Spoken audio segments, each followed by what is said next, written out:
Well, who are you? What do you do? Where are you from? Tell me about yourself. So I'm Hannah Goodman. I'm the former chairwoman of the Libertarian Party of Colorado. Okay. What do? I play on the state level with politics throughout Colorado. Okay. I'm from Holyoke, Colorado. I'm a sixth-generation Coloradan. Wow. My family's been here since 1886. No way. Yep. So were you guys like part of the founding group of people there? Yes. Okay, wow. Yep. We That's were there amazing. before Phillips County was a county. Man, So that's pretty awesome. my great-great-grandpa lived in 3 counties and 2 states, all without moving. How does that work?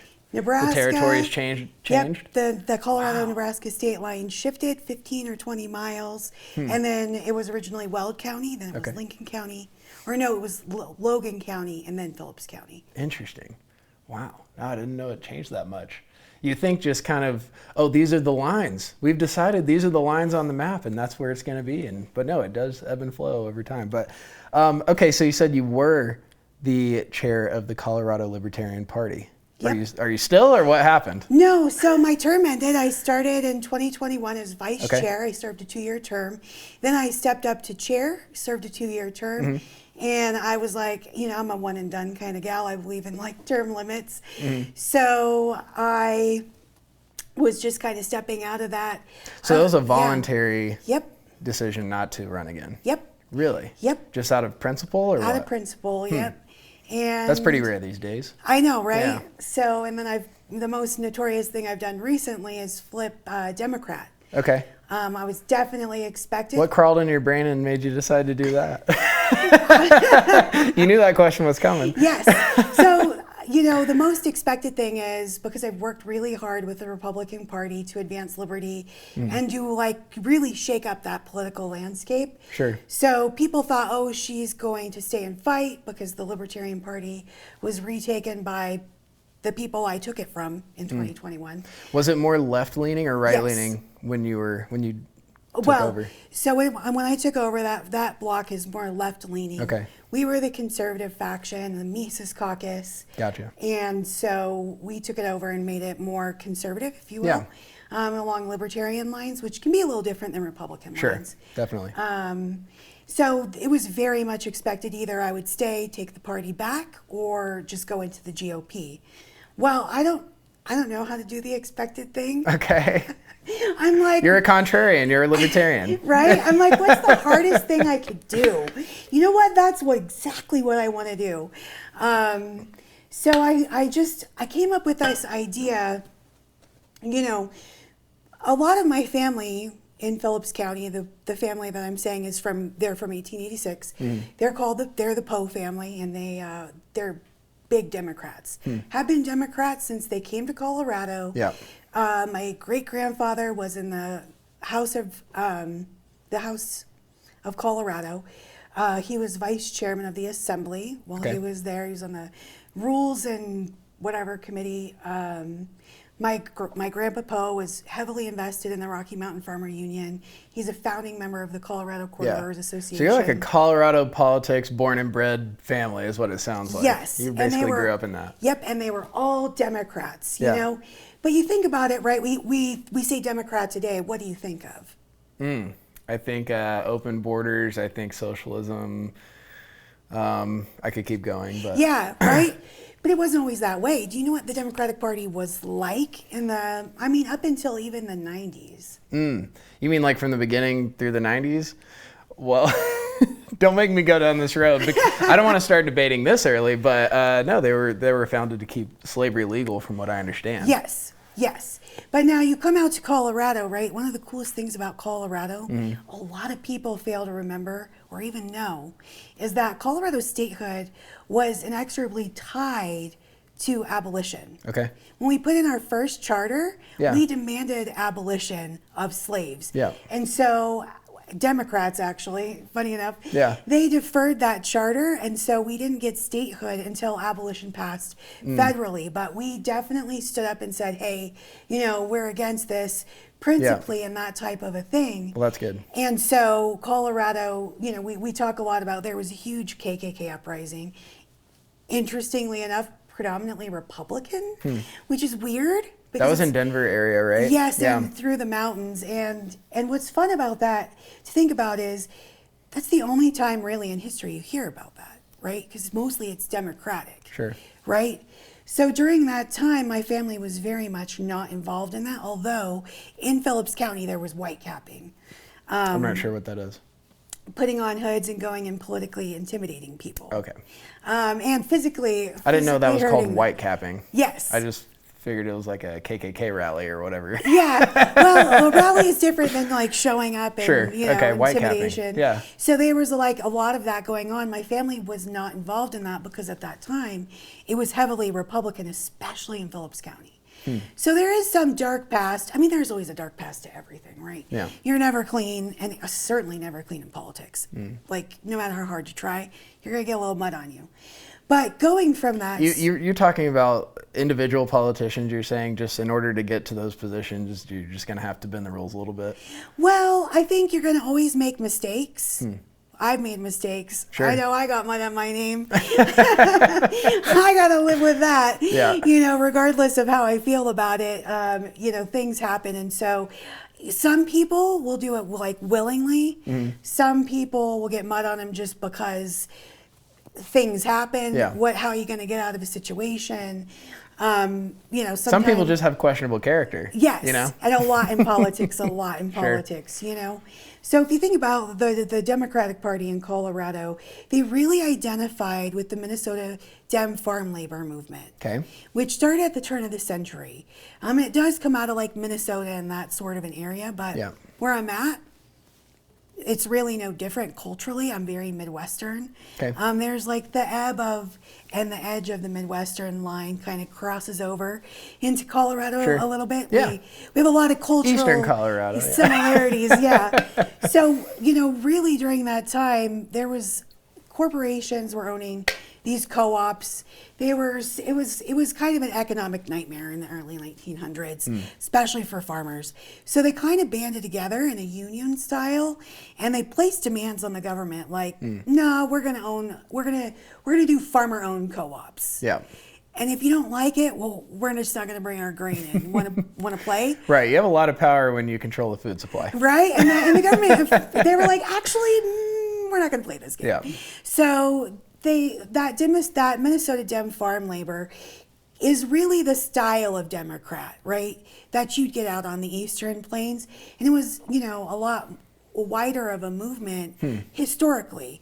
And if you look at Colorado historically, the urban centers tended to be red and the rural areas tended to be blue. And then over time, those have shifted. So Colorado's been pretty purple for a long time. Although some people would say red initially because your urban centers were higher population. But you still had to make deals with your Eastern Plains and your Western Slope. Energy, you know, food, all you have to play the game. Yep. So for me, being raised by my family, right, and I'm very close, I have a lot of family. Yeah. Where I'm at, sixth generation, everyone's my cousin. You can't get away from it. I did import my ex-husband, fortunately. There you go. I don't kiss he's cousins. exotic. He's from Georgia. Okay. They do kiss cousins down there, but we don't up here. Know what I'm saying? I got you. I'm from Louisiana, so I've only kissed 4 of my cousins, but Yeah. So, you know. So that's really the style of Democrat that I've really been involved in. And I love those ideas of farmers in control of what they're doing. You know, I love like the right to repair laws that got passed. You know, things that... What is that?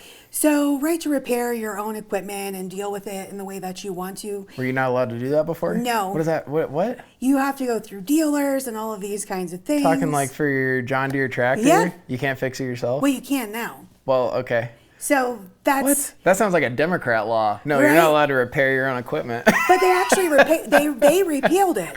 Okay, good. Thank Isn't God. that interesting? So they do. A blind squirrel finds a nut every now and There again. you go. You know. So I'm it's, glad you have a good sense of humor about it. yes. And I really. You're allowed to make fun of me as well. Oh, that's fine. Put that out there. Oh no! Don't open that can of worms. So anyway, Yes. your family upbringing and all this stuff and the labor movement, kind of on the eastern part of Colorado, farmers. Yes. I didn't mean to cut you off. No worries. No worries. So being raised by these men and being allowed to be in politics, because it was even a little bit of a fight. My grandma had to go to bat for me. She's like, no, she can be in politics. I was a housewife previously, good standing in my community. And I'm like, got in a fight with her husband, who's a Republican. And he told me if I could do a better job, then I should just get on up and do it. And I told him, hold my hat, cowboy. And I stormed out of her house. And she's like, were you yelling in my house? Yeah. Yeah, we were yelling in your house. That's what we did. Boy, has he lived to regret that, because she looked at me, she's like, of all our grandchildren, why on earth would you challenge her? Yeah. Of all of them, she's going to go out and do everything to beat you. Just out of spite, yeah. Out of spite. I can do all things through spite. That's funny. Which strengthens me. Yep. That's not the quote. It's anyway. Definitely not, but it's my personality. So, I want to bring that same shakeup I did with the Libertarian Party to push the Republican Party to be better, to try and get really good people elected that I like. And not everybody's going to like those people, but that's okay because I like them, right? Yeah. So I have this vision, and what can I do to execute on that? And, we've done a lot of work with the Libertarian Party, getting, certain House races flipped. We flipped Congressional District 8. Gabe Evans is sitting in office because he was a pledge signer. So I'm like, I really want to get out of the box. I never want to be comfortable. I never want to be a big fish in a small pond. I always want to be the small fish. There's room to grow, right? You got to keep growing. You can never plateau. Yeah. So if you're feeling a little cramped, how are you going to get out of the box and get out of that? For me, I'm going to do the most unexpected thing. Okay. And I'm going to go, hey guys, I'm a Democrat. Why? Well, if you remember the walkaway movement, do you? I do, yeah. So there was this movement within the Democratic Party nationally to walk away from the Democratic Party. Look, I get not wanting to be aligned with crazy people. I was a libertarian, so sure.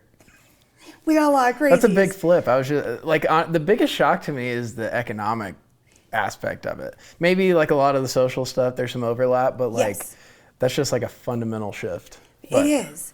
So my goal is to push the I already did that, to push the Democratic Party to change, right? Yeah. I hear Shad always going, we're coming for the rural vote, him and his, all hat and no cattle, BS.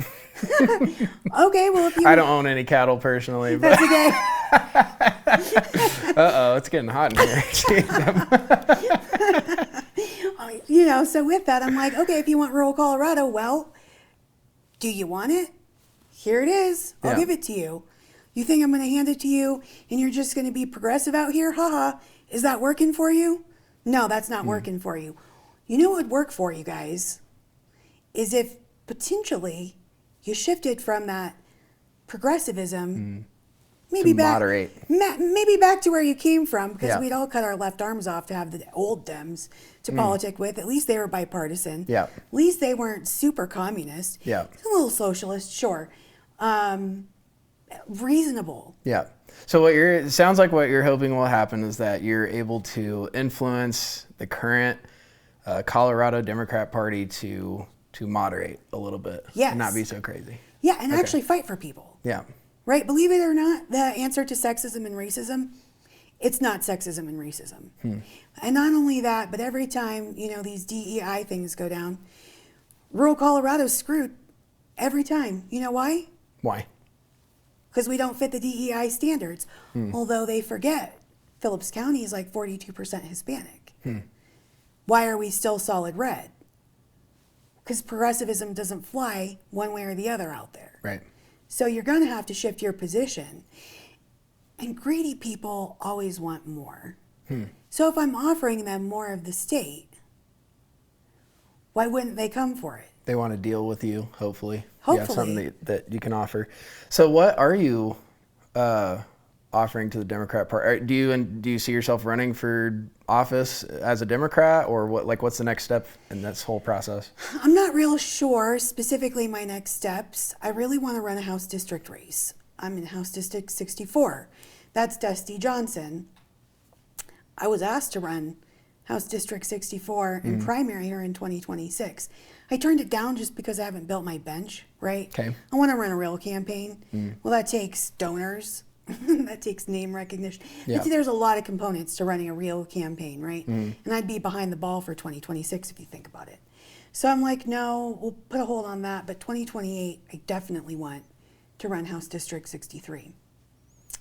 I've picked up a congressional candidate who I actually was on the ballot against because I ran in Congressional District 4 on the special ballot and in the general election.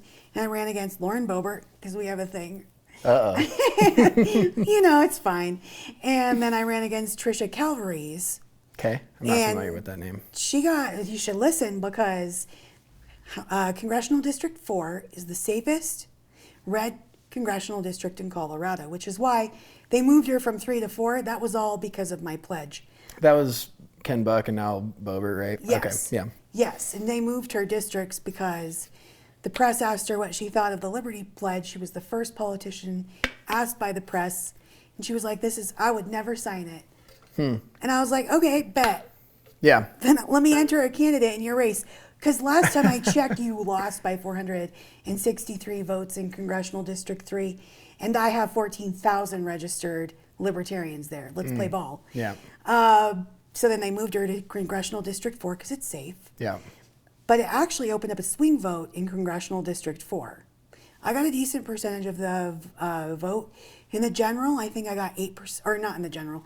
In the special election, I got 8%. Okay. For a Libertarian, that's fantastic. Oh, yeah. I got over 5% in the general election. That's still really good. Nice. And Tricia Calvaries got 45% of that vote, which has not happened in decades. Yeah. So that's telling you... That was the Democrat? Yep. Okay. And that's telling you there's a shift there. Yeah. Well, Boebert may be well-liked in Congressional District 3, but we have to think about cultures in Colorado, right? Mountains are way different than plains. Sure. Western slope is way different than eastern slope. The urban centers are way different, even from each other, right? Fort Collins is way different than Colorado Springs or even Pueblo. So what works in one district isn't necessarily going to translate to the next. We're very conservative in Congressional District 4. I can't publicly go to the bar in Holyoke. Why is that? You're married women that are of good repute, like good families, well. You don't go to the bar. You don't go to the bar. You can go to house parties. You can maybe drink a little at restaurants. Yeah. You could drink at fair. It's like all bets are off when fair is there. Okay. You can act and you can run amok. Like the fair, like Ferris wheels and rides and stuff? We used to have that. But is that what you're talking about? Yeah, Fair Week. So Gotcha. we have that whole thing. We do have a little bit, but not Ferris wheels anymore. So there's like a beer garden or in the grandstands when they rodeo or, when they do stock car races. Gotcha. It's like that's the place you can drink because it's not a bar, right? I went to the bar with my ex-husband. Yes. And my grandma called me the next day, did you go to the bar? What? And I'm like, For real? yes. Oh, come on. With my husband. Yeah. Like, I wasn't husbandless. Yeah. Like leaving my family to go run off to the bar. That's funny. And she's like, no, that is sorry. She's like, I don't care who you were with. Yeah. If you want to maintain a good name in this community, you will absolutely not go to the bar. That's interesting. I wonder what their religious influence is. Mostly Protestant? Yes. Okay. And is there a denomination that's strong there?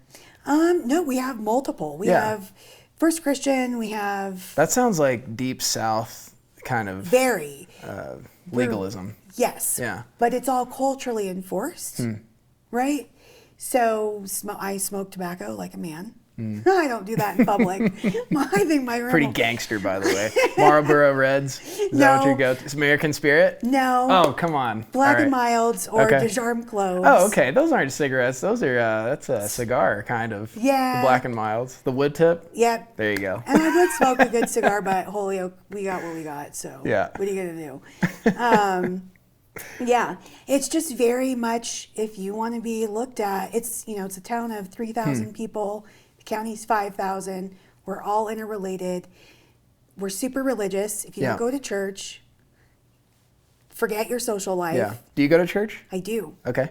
So yes. What denomination? I go to the First Christian Church. I'm not specifically sure what denomination. It might be non-denominational. It might be. Yeah. So my grandma's family attended that church since 1911. Okay. And then the original building was torn down, and a lot of my family members built the existing church. Wow. So it's That's really like familial, you feel nostalgic. a connection to it. Yeah. Yes. I like that. Okay, so you're like a registered Democrat now. Oh yeah. Okay, so I want to know what some of the issues are that you disagree with Republicans on, and later I'll ask what issues you agree with Democrats on. Like what, because surely there's like at least one issue that was like compelling enough for you to do that and not join the Republicans instead. So what is your biggest disagreement with Republicans right now? Number one, the infighting. Infighting, okay. I've been sued. I'm currently in the middle of a lawsuit. I'm sued all the time. It's like... Is it all defamation stuff? My current one. Yeah. And it's all inter-party drama related. So I've been to court this will be my 6th time, right? I'm tired. Mommy's tired. They don't want to settle. Nope. Really? No. So I'm seeing that I've took the brunt of a lot of in-party drama and fighting. May I ask what the allegation is, or you don't have to disclose that if you don't want to, but... I'll try my best. Okay. It's 136 pages. Okay. That's a lot to read. Golly, they sent you a book. Yes, they did. My sheriff laughed.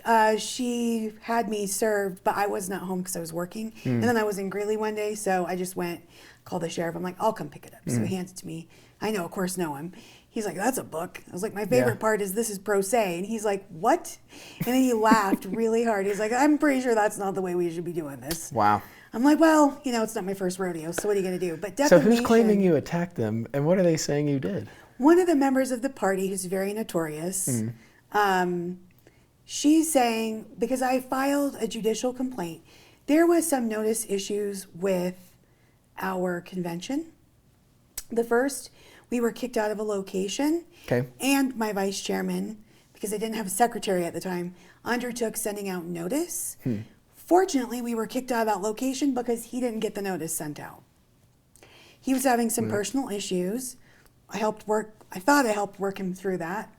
The second time, leading up to the convention, my soon-to-be ex-husband assaulted me in front of my kids within like a week and a half of the convention. Okay. So I had this major life event happen. And I was out of my house for a time. And then I came back. I met with my board. My treasurer noticed, because my vice chair was also having a stint in rehab for things. My treasurer noticed we didn't pay for publication in a widespread newspaper, whatever is required by minor party law and our bylaws. And I'm like, oh my God. Because you have to have notice a certain amount of days, like 45 days before the annual convention. Like, well, we can't have it now. I can't call to order. So we put out notice, we sent out postcards, we let everyone know there's no convention because it was not properly noticed. We're going to have to recall it. So this is the second time you've had to reschedule? Yes. Okay. And I'm beat to hell still. I was pretty beat to hell, I got to be honest. And I went to where we were having So you're saying beat to hell in a physical sense? Yeah. From the assault? Yeah. Okay. On a personal note, I'm really sorry that you went through that. That's pretty wild. It's pretty horrible. But what did you do? No, I'm kidding. I'm sorry. That was probably too soon. I literally was disciplining my daughter, and I have that was a joke. I kids. shouldn't have said that. No, it's terrible. I can laugh myself. about it. It's funny. I have a terrible sense of humor. You're not going to rattle me.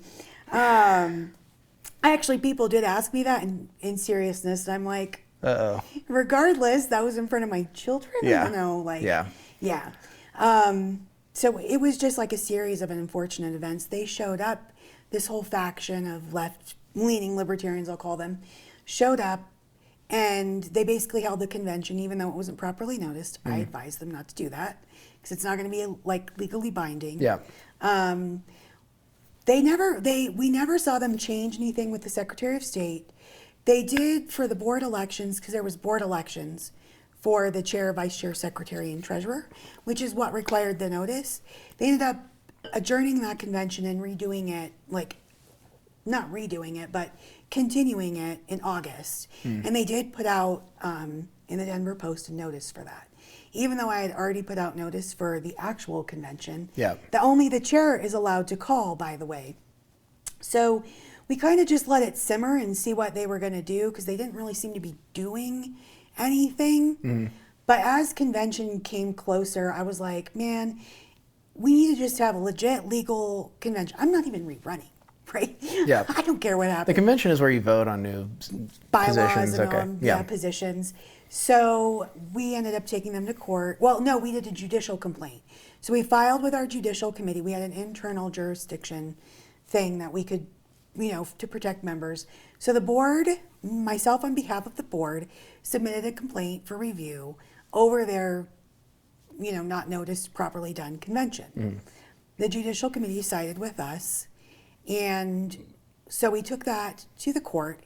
And we just basically asked the court, can we just have a convention and not have them show up and pretend to be this board that was elected? Can we just, if they want to fight us, fine. Duke it out, in the right way. Yeah. Who cares?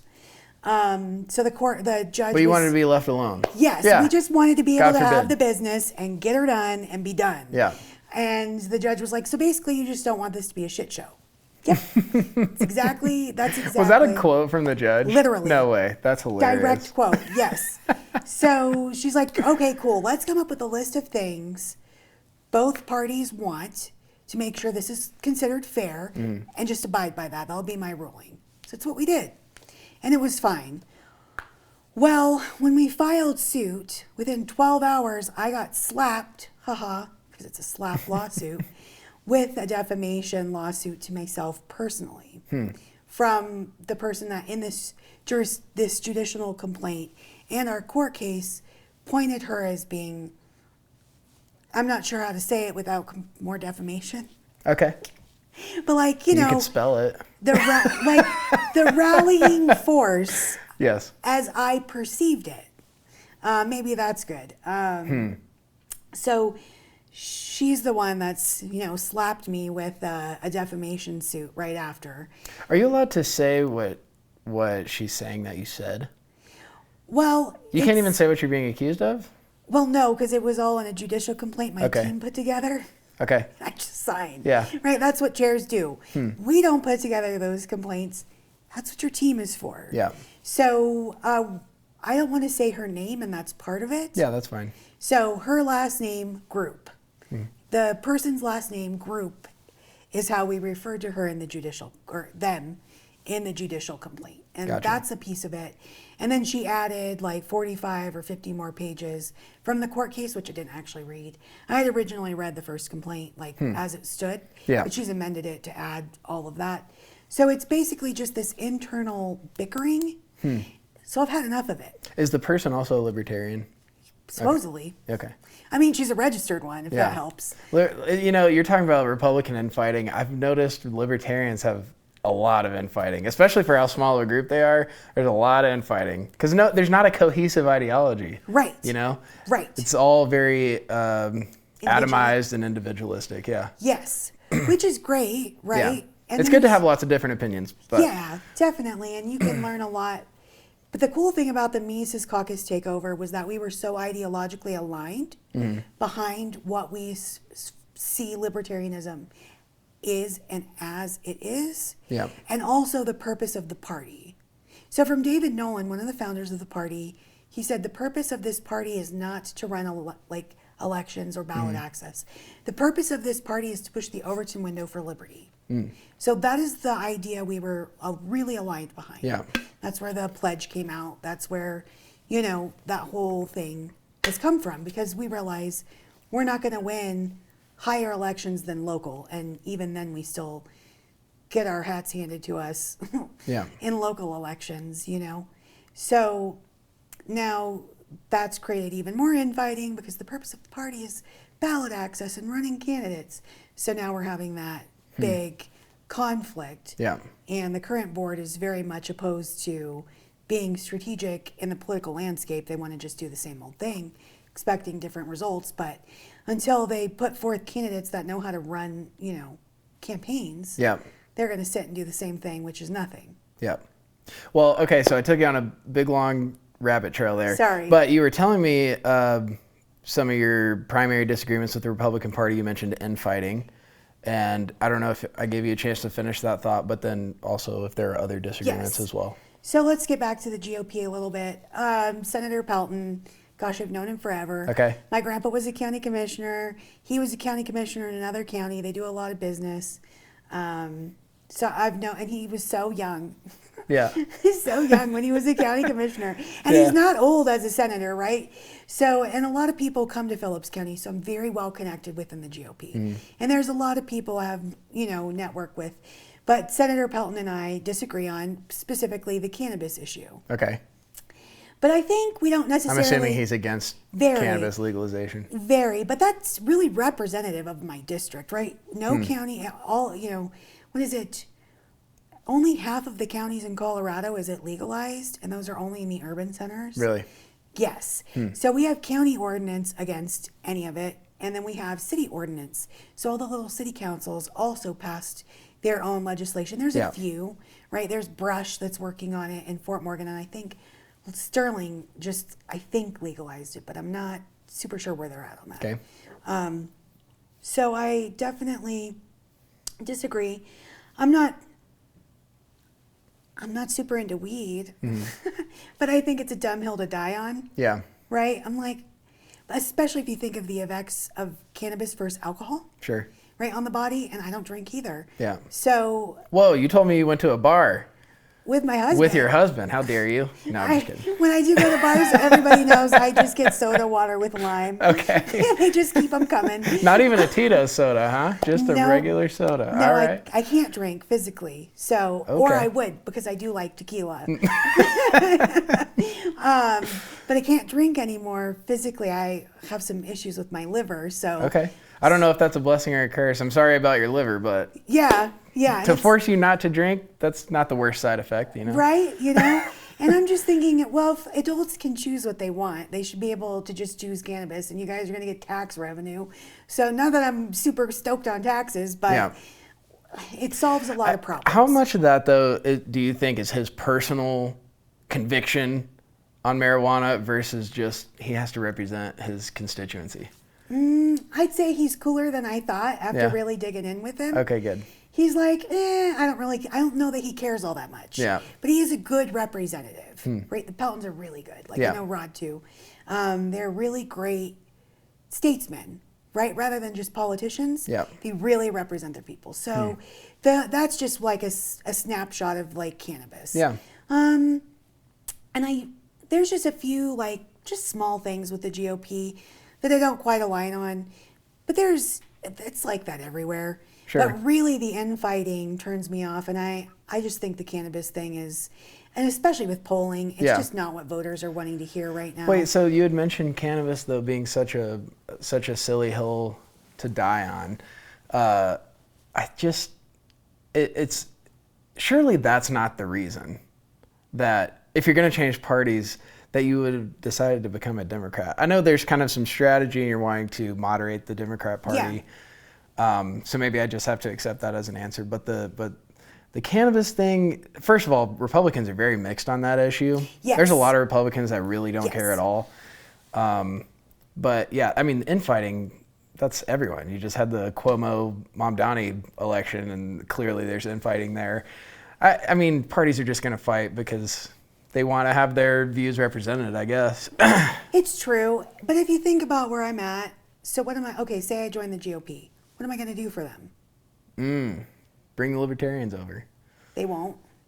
But they would be more likely to than going to the Democrat Party. Wouldn't you think so? They're not going to go either way. That's... Yeah.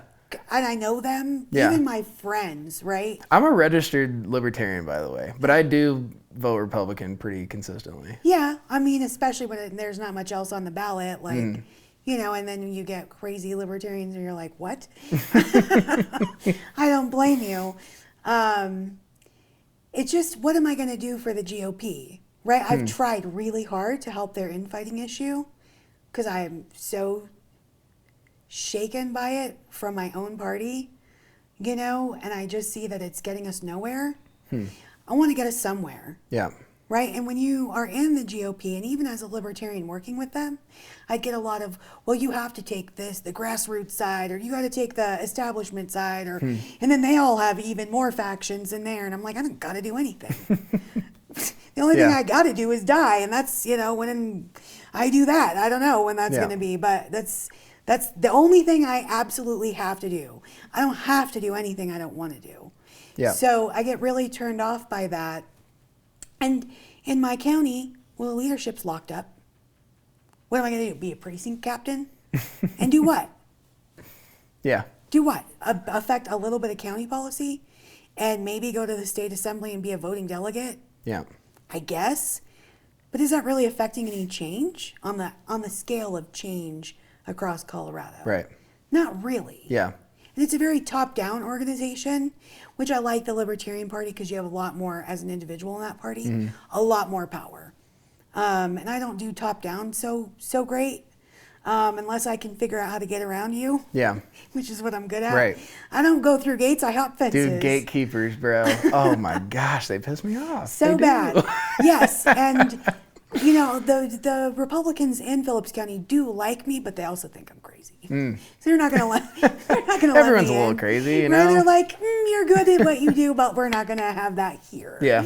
This is our sandbox. You either play by the rules or you get on. And I'm like, okay. And I just don't see what I could do for the GOP to help them win.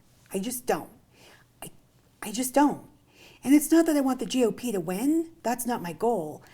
I want to radically change Colorado's political landscape. And I'm doing it. I'm executing that. So I can't really do that from inside that vehicle because it's not an effective vehicle for me to do that in. Yeah. Not that it's not an effective vehicle in the things it's effective in.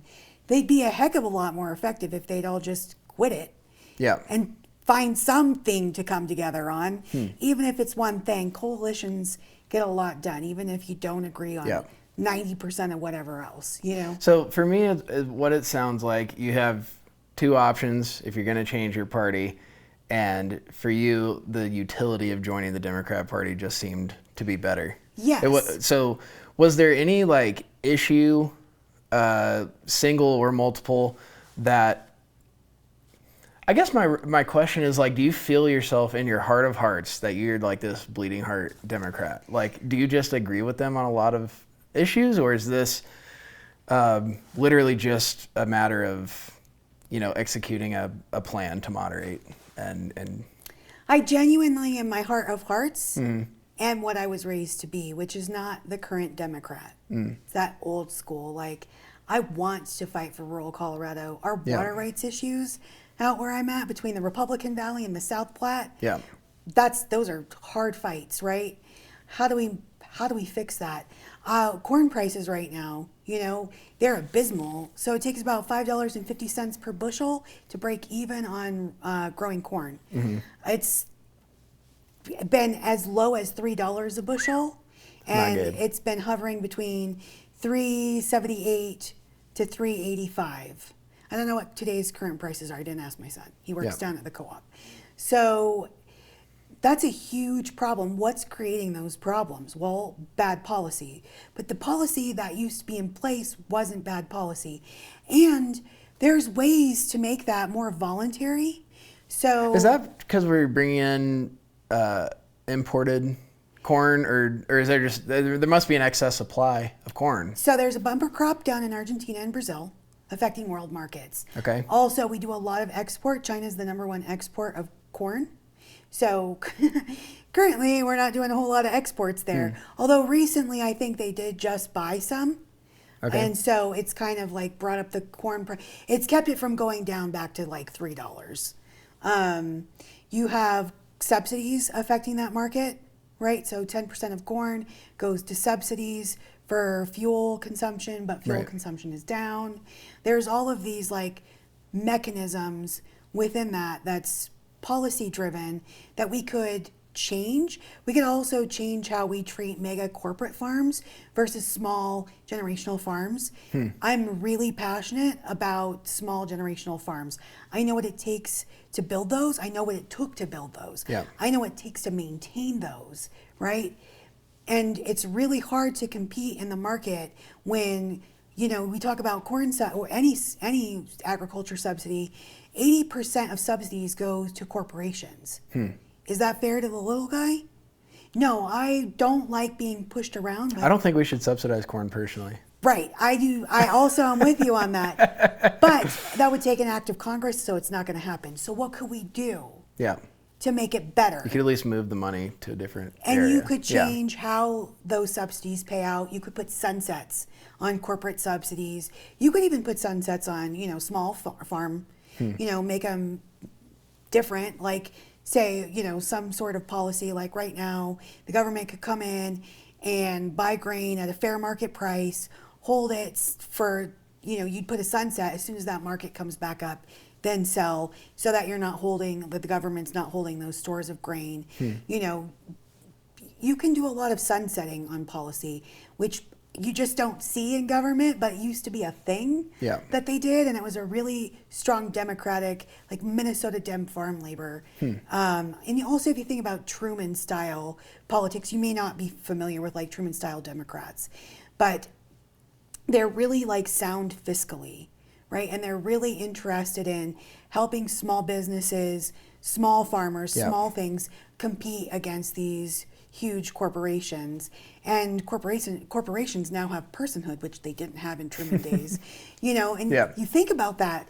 What does that affect, and how, as a libertarian, people will go, you're selling out all your libertarian principles by saying the government should. Okay, but we're never going to get anywhere if we're going to be so black and white. My whole goal is, how do we make it better? I don't care if it's this small of a step we take, as long as we get a step in the better direction. So in my heart, yes, if you want to say I'm Minnesota Dem farm labor, I am a tried and true Truman Democrat in my bones. The reason Republicans like me is because you can deal with me, and because I'm willing to be bipartisan. And I understand where we can come together. Right? And I try to really focus in politics where you can come together. I really hate disagreeing, because most people don't know how to disagree. Right? It's a lost art. I can disagree really easily. It really doesn't bother me.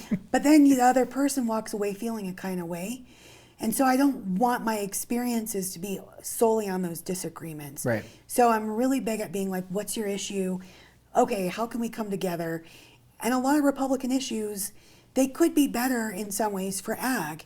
And that's okay. Like, maybe they'll take some of my ideas too and be like, but they don't have the majority, so what are they going to do? Right. Sure, Senator Pelton, Dusty Johnson, all of these people represent the Eastern Plains, but how far do they get in the House and Senate in Colorado?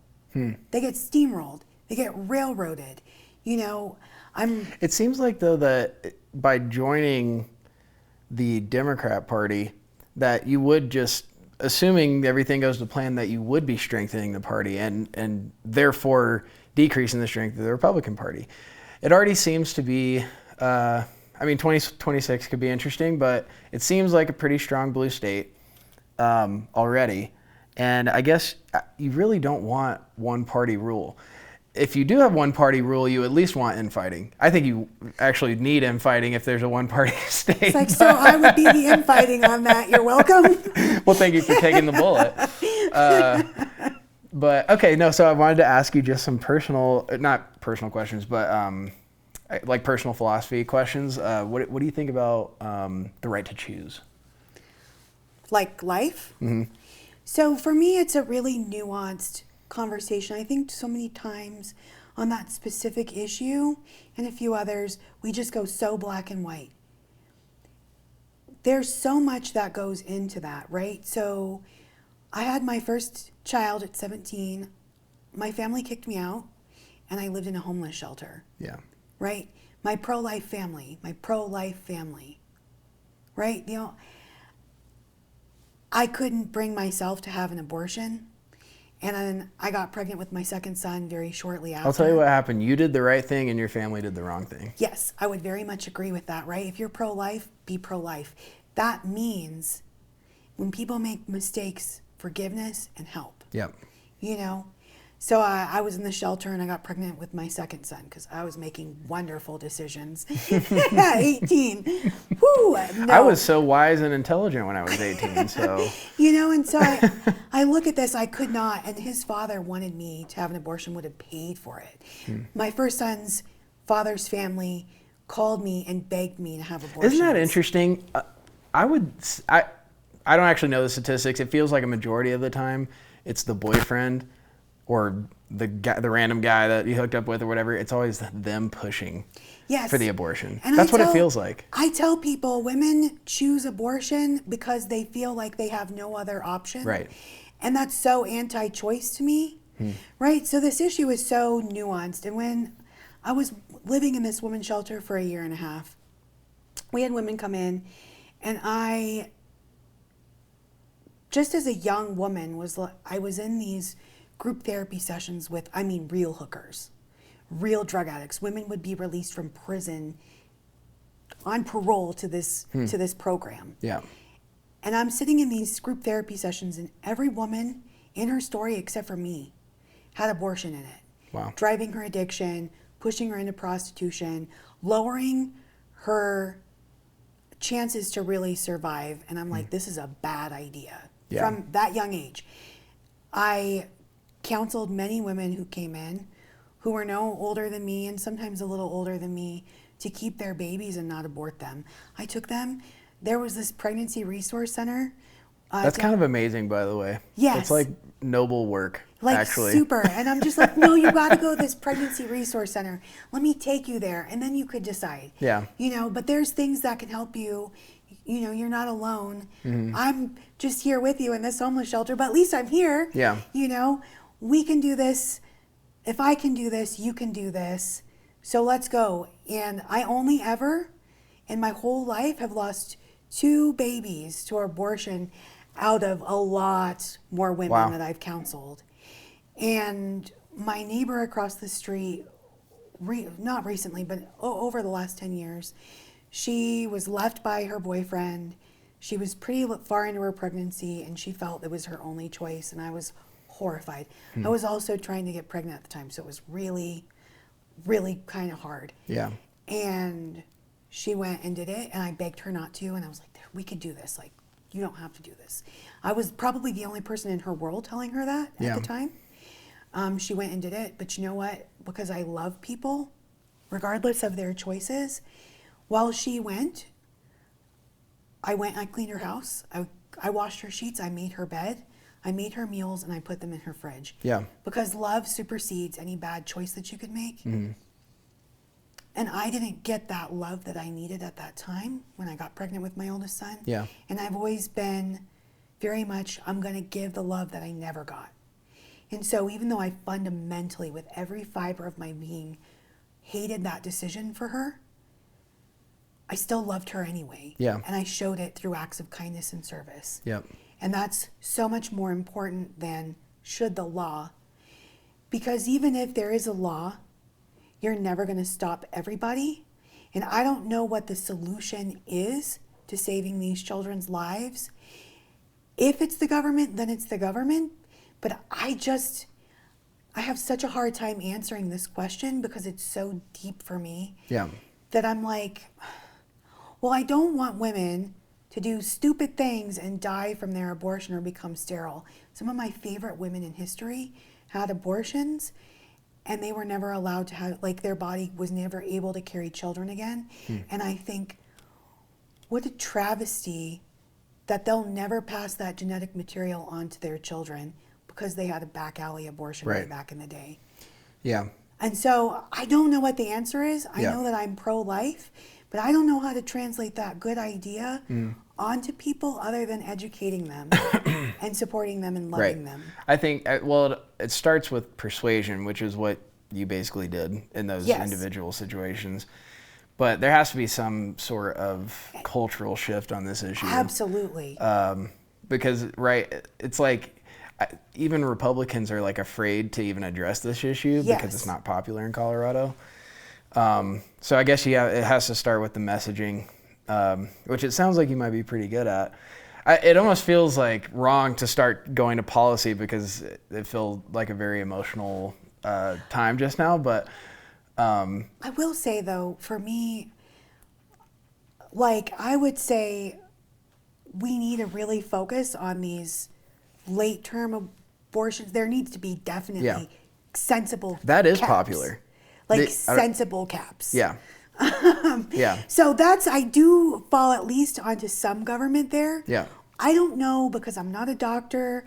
I would say I think I'm probably like heartbeat, but I don't know what the medical profession would say or something. I've never have an idea. The biggest like thing is like the life of the mother argument from Democrats. They will make that argument. Oh, so you want mothers who are gonna die to have the kid anyway? It's like I've never heard a single Republican say that is the epitome of a straw man argument. I've never heard a single serious Republican say, yes, we should kill the mother and force her to have the baby. And first of all, that happens basically 0 times a year. Yes. There's a couple of cases every year, but it's like in those cases, I've never heard a Republican say that, yeah, we should let the mother die and save the baby. I don't know. It's just I've never heard it. But oh my goodness. Well, we're about out of time here. I wanted to give you like a chance to say any final words or what's next for you. You kind of briefly touched on that, but I don't know what's kind of what do you want the takeaway message to be from today and just what you're looking forward to in life and all that kind of stuff. All right. Yeah. So the takeaway would be that if you ever see an opportunity to really create radical change in politics, because that's what this conversation's been about. Yeah. If you ever see that opportunity and it seems hugely unpopular, wildly crazy, and with a 0% chance of happening, but you feel very convicted to take that step, I say take it, right? Always get on the bull. Always get on it. Always take the ride, even if you're going to end up face down in the dirt. Yeah. Because you always are going to lose a heck of a lot more than you're going to win, but you're never going to win if you don't take that first step and be bold enough and brave enough to say, hey, let's just change it this way. Yeah. And that really is how I live my life, and always do the thing that scares you. Always do that. Heck yeah. Well, that's awesome. I really do appreciate your time. I want to give you a chance to shout out a website or social media, anything you want to bring attention to, just with our last few seconds here. Okay, so with that, I'm also the chair of the Chainsaw Caucus. You may or may not have heard of it. I've heard of it. We are an independent PAC, and we really want to specialize on closing the financial loop in government in really unique ways. And we really want to push liberty candidates from all sides of the spectrum, and we truly are independent now. We have myself as a Democrat, we have a Libertarian, we have an independent, and we have a Republican on the board. Nice. So we really want to bring Colorado together, unify on all the things that we can possibly unify on, build coalitions, and advance liberty through Colorado. So that's chainsawcaucus.org. Okay. And if anyone really wants to see my work, that's really where you're going to see. Is that Colorado specific or no? So currently, yes, but we're designing and building a model to export that out nationwide. Well, that sounds like a pretty good cause there. I did have one of your people reached out to me recently, like James Wiley? a week or two ago. Yeah, that sounds right. Yeah, but he asked me to sign that pledge, and so I think I'm on. Do you guys promote content creators and stuff on that website? Okay, so I think I'm on there now. Yes. I didn't even know you were connected to that. I'm so sorry. Yes, no worries. And we didn't get to any of that, but what I'm doing is essentially aligned with my goals as Chainsaw Caucus, right? Cut through barriers, cut out the BS. I don't know if I can We're in say a that. church, ma'am. No, I'm kidding. My grandma would be like, what? Cut through all the BS and just advance really solid, good policy that's going to strengthen Colorado and make people far more wealthy instead of impoverished. Well, Hannah, one more time, I really do appreciate you being here. We'll have to do it again one of these days, okay? Thanks, Thank you. yes.